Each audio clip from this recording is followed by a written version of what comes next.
ओम शांति। अव्यक्तवाणी 2 फरवरी 1969। अव्यक्त मिलन के अनुभव की विधि। 15वां पॉइंट है, अब तो ज्वाला रूप होना है। आपका ही ज्वाला रूप का यादगार है। पता है ज्वाला देवी भी है। वह कौन है?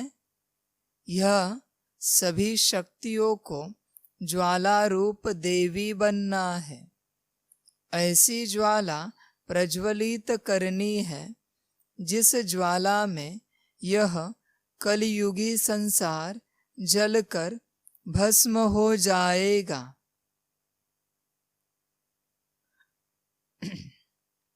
बाबा कहते हैं, अब तो ज्वाला रूप होना है। आपका ही ज्वाला रूप का यादगार है। देखिए, बाबा कहते ज्वाला रूप बनना है। ज्वाला रूप माना क्या?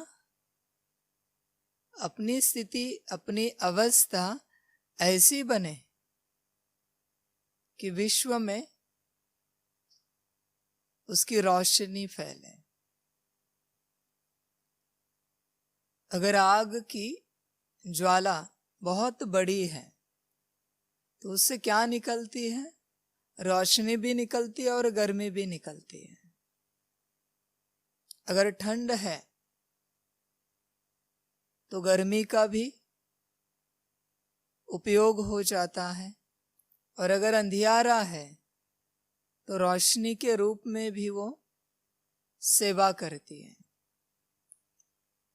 तो यह ज्वाला रूप आपका ही यादगार है। यह कब बनेगा? जब आत्मिक स्थिति में आएंगे। जब तक दिया जला नहीं है आत्मिक स्थिति का, तब तक वह दिया यज्ञ में कन्वर्ट नहीं हो सकता, हवन में कन्वर्ट नहीं हो सकता। दिए से ही आग लेके हवन जलाते हैं। हवन जब बड़े रूप से जलता है तो बड़ा महायज्ञ कहलाया जाता है। लेकिन शुरुआत होती है दिए से। तो जब तक आत्मिक स्थिति का दिया नहीं जलता, ज्वाला रूप नहीं बन सकता। और जब तक ज्वाला रूप नहीं बनेगा, परिवर्तन नहीं होगा। दिए की ज्योति में आप ज्यादा कुछ भस्म नहीं कर सकते। दिया ज्यादा से ज्यादा प्रकाश देगा, थोड़े बहुत अंधियारे को खत्म करेगा, लेकिन वो भस्म नहीं कर सकता किसी चीज को जब तक उसका स्वरूप ना बदले। इसलिए अपने स्वरूप को चेक करो। दिया बने हैं, आत्मिक स्थिति में आए हैं, क्योंकि यज्ञ अगली बात है, पहले आत्मिक स्थिति है।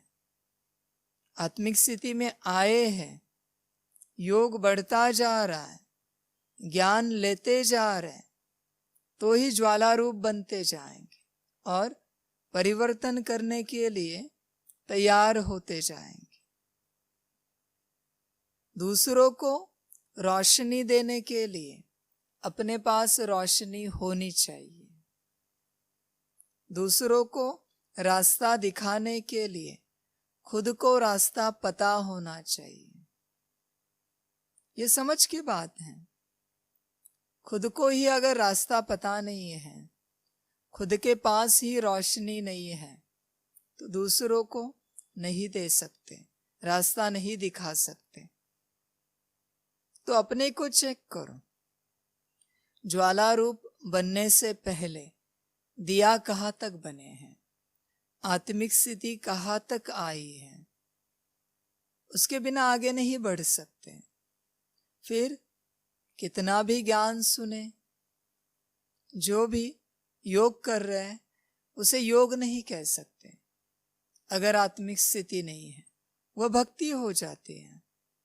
आत्मिक स्थिति में ही योग होता है और वह भी राजयोग, नहीं तो बाकी सारे हठ योग है या भक्ति है, उससे प्राप्ति नहीं होगी। आप जो चाहते हो, जो प्राप्ति आप चाहते हो आने वाले दुनिया की और इस दुनिया से दुखों से मुक्ति की, वो कहाँ से मिलेगी? अपनी अवस्था से, राजयोग से। और अपनी अवस्था में आकर जब बाप को याद करेंगे तो यहाँ के दुखों से छूट जाएंगे और आने वाले सुखों के लिए हम लायक बनेंगे, पात्र बनेंगे। यहाँ सभी के जीवन में दुख है, लेकिन दुख को समाप्त करने की एक ही विधि है, आत्मा समझ के बाप को याद करो। अगर आप करते हो तो निश्चित रूप से दुख समाप्त होगा। इतने साल होने के बावजूद अगर अभी भी आप दुखी हो तो अपने को चेक करना, आपने आत्मा समझ के बाप को कितना याद किया। विधि से नहीं जाएंगे तो सिद्धि नहीं मिल सकती। सिद्धि कौन सी है? सुखों की है, बाप के याद की है, तो उसके लिए विधि से जाना पड़ेगा।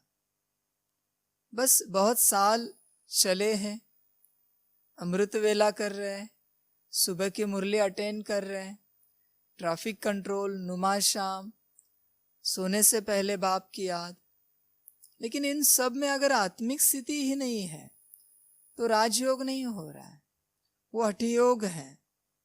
अपने मन को बस आप समझा रहे हो कि हमने अमृत वेला की, पर आपने अमृत वेला करने के लिए आप ही जगह पर नहीं थे, तो आप अमृत वेला कहां से कर सकेंगे? आप ही जगह पर नहीं थे तो आप मुरली कहां से सुनेंगे? आप ही जगह पर नहीं थे तो ट्रैफिक कंट्रोल, नुमा शाम, सोने से पहले वाली याद कहां से होगी? अपने को चेक करो, छोटे बच्चों की तरह नहीं करो। बस मन को समझाने के लिए योग में बैठे 5 मिनट, 10 मिनट, आधा घंटा, 1 घंटा, हाँ हमने 1 घंटा योग किया, ये मन को समझाने की बात हुई, पर उससे प्राप्ति क्या हुई? और अगर प्राप्ति चाहते हो तो विधि से जाओ, विधि है तो ही सिद्धि मिलेगी। अपने को चेक करो, विधि से बाप को कितना याद करते हो और भावना से बाप को कितना याद करते हो। भावना से बाबा बाबा कहना और बाप ने जो विधि बताई है, बच्चे आत्मा समझ के मुझे बाप को याद करना, इस विधि से बाप को याद करना। चेक करो अपने को। भावना से करेंगे तो भावना का भाड़ा मिलेगा, विधि से करेंगे तो दुखों से छूट जाएंगे और आने वाले दुनिया की सिद्धि मिल जाएगी। अपने को चेक करो। तो अभी ज्वाला रूप होना है, अंत का समय आ चुका है, फिर भी बहुत से बच्चे कहते हैं अभी तक हमारा योग नहीं लगता। योग कैसे नहीं लगता? योग माना याद है, बस बाप को याद करो। चेक करो अपने को कि बाप याद आ रहा है या नहीं है, लेकिन वह भी किसको याद आ रहा है, ये चेक करना बहुत जरूरी है। अगर शरीर को बाप याद आ रहा है तो याद नहीं हुई, नाम मान शान को बाप याद आ रहा है, मर्तबे को बाप याद आ रहा है, पोस्ट पोजीशन को बाप याद आ रहा है ना। कोई लॉयर समझ के, डॉक्टर समझ के, इंजीनियर समझ के, स्टूडेंट समझ के बाप को याद करेंगे तो याद नहीं होगी। टीचर समझ के याद करेंगे, प्रोफेसर समझ के याद करेंगे, कोई बिजनेसमैन, कोई नौकरी वाला समझ के याद करेंगे, या आपके जो लौकिक रिश्ते हैं, माता पिता, भाई बहन, ये समझ के बाप को याद करेंगे तो याद कहां से होगी और प्राप्ति कुछ नहीं होगी इससे। आत्मा समझ के ही बाप को याद करना है तो ही प्राप्ति होगी। एटलीस्ट उन मोमेंट्स के लिए अपने को आत्मा समझो, 2 मिनट 5 मिनट, और बाप को याद करो। भूल जाओ उस समय के लिए कि आप कौन हो, इस दुनिया में आपके रिश्ते नाते क्या है, आपकी पोस्ट पोजीशन क्या है, वरना जीवन ऐसी ही बीत जाएगी और हाथ में कुछ नहीं आएगा, कुछ नहीं आएगा, प्राप्तियां कुछ नहीं हो पाएंगी, न दुख जाएगा न सुख मिलेगा। उससे अच्छा फिर भक्ति वाले लोग हैं, वो भक्ति करते हैं देह अभिमान में, लेकिन दिल से करते हैं। होम हवन करेंगे, दिल से करेंगे। आप न दिल से कर रहे हो न दिमाग से कर रहे हो। दिमाग माना समझ, दिल माना भावना। तो अपने को चेक करो कि बाप की याद होती है या नहीं होती, और अगर होती है तो किस रूप से होती है। अभी अंत का भी अंत आ चुका है तो ज्वाला रूप होना है। अभी भी अगर आपको मदद की आवश्यकता है तो आप विश्व का परिवर्तन क्या कर सकेंगे, मददगार कैसे बन सकेंगे? क्योंकि अभी भी आप मांग रहे हो मदद। फिर बाप से मांगो या किसी और से मांगो, मांगना मांगना ही है। अभी भी आप सक्षम नहीं बने हैं, अपने पैरों पर खड़े नहीं हैं। अभी भी आपको सहारे की आवश्यकता है। अंत का भी अंत आ चुका है और अभी भी अगर आप सहारा मांग रहे हो तो विश्व परिवर्तन कैसे होगा? तो अपने को शक्तिशाली बनाओ, अपने को चेक करो, हर दिन हर रोज चेक करो कि कल से आज कितना शक्तिशाली बने हैं। कल हमें इस बात की आवश्यकता थी, यहां सहारा लगता था, आज लग रहा है क्या? चेक करें अपने को। अब तो ज्वाला रूप होना है, आपका ही ज्वाला रूप का यादगार है। ज्वाला रूप का यादगार आपका ही है। जब आप उस अवस्था में पहुंच जाएंगे तो आपसे लाइट और माइट सारे विश्व में फैलना शुरू हो जाएगी और विश्व परिवर्तन शुरू हो जाएगा। अपने को चेक करना, अपने को चलाने के लिए जितनी आवश्यक है एटलीस्ट उतनी लाइट और माइट आपसे निकलती है, खुद को चलाने जितनी अगर निकल रही है तो कहीं तो आप आगे बढ़ रहे हो। लेकिन अभी भी अगर आपको दूसरों की लाइट और माइट लगती है, माना आप कमजोर हो। अपनी लाइट और माइट को चेक करो, फिर यादगार बनेगा। पता है ज्वाला देवी भी है, वह कौन है? यह सभी शक्तियों को ज्वाला रूप देवी बनना है। ऐसी ज्वाला प्रज्वलित करनी है। शक्तियां कौन है? सभी आत्माएं शक्तियां हैं और शिव एक ही है। फिर वो मेल हो फीमेल हो, तन कोई भी हो, आत्मा का कोई जेंडर नहीं होता। आत्मा शक्ति है और शिव एक ही है। मेल फीमेल कोई भी हो, ये सभी बच्चे शक्तियां हैं। सभी का यादगार है ज्वाला रूप देवी के रूप में। ऐसे नहीं कि सिर्फ फीमेल तन में है इसलिए उनका यादगार है। आत्मा ही फीमेल है। अगर शिव पुरुष है तो आत्मा स्त्री है। और ये शिव शक्ति का खेल है, यह ड्रामा है। तो सभी का यह यादगार है। ऐसी ज्वाला प्रज्वलित करनी है जिस ज्वाला में यह कलयुगी संसार जलकर भस्म हो जाएगा। बाबा कहते हैं अपनी अवस्था ऐसी बनाओ कि यह कलयुगी संसार परिवर्तन हो जाए। सतयुगी संसार में, आने वाले संसार में परिवर्तन करना है। यह ज्वाला तैयार करनी है। अपनी अवस्था को चेक करते रहना है। रोज चेक करो कि इस संसार को परिवर्तन करने के लिए मैं लायक हूं, मैं पात्र हूं। अपने को चेक करो। रोज चेक करते रहेंगे तो धीरे धीरे लाइट और माइट पूरे संसार में फैलती जाएगी और संसार परिवर्तन हो जाएगा। रोज चेक करते रहना।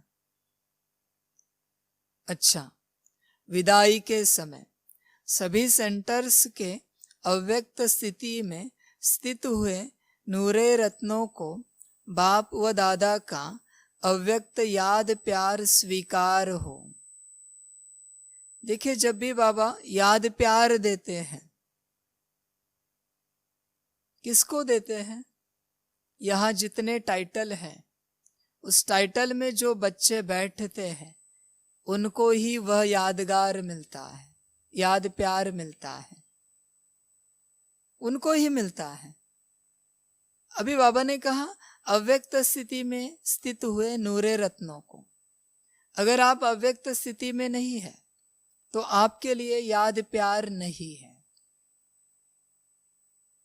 भले बाबा ने दिया, आपको लगा आपको मिला, लेकिन यह गलत फहमी है। बाबा ने साफ कहा है मैं किसको याद प्यार दे रहा हूं। कभी कहता है जो मास्टर सर्वशक्तिवान अवस्था में है, जो परम पवित्र है, जो विश्व कल्याणकारी है, जो मास्टर रचयिता है, अगर आप हो तो ही आपको याद प्यार मिलेगा, और अगर नहीं हो तो कहां से मिलेगा? ये बस आपके मन की समझानी है कि मुझे याद प्यार मिला। मन की समझानी है। आप अपने को फंसा रहे हो मन की समझानी करके कि हम इतने साल से ज्ञान में चल रहे हैं, इतने साल से बाप से मिल रहे हैं।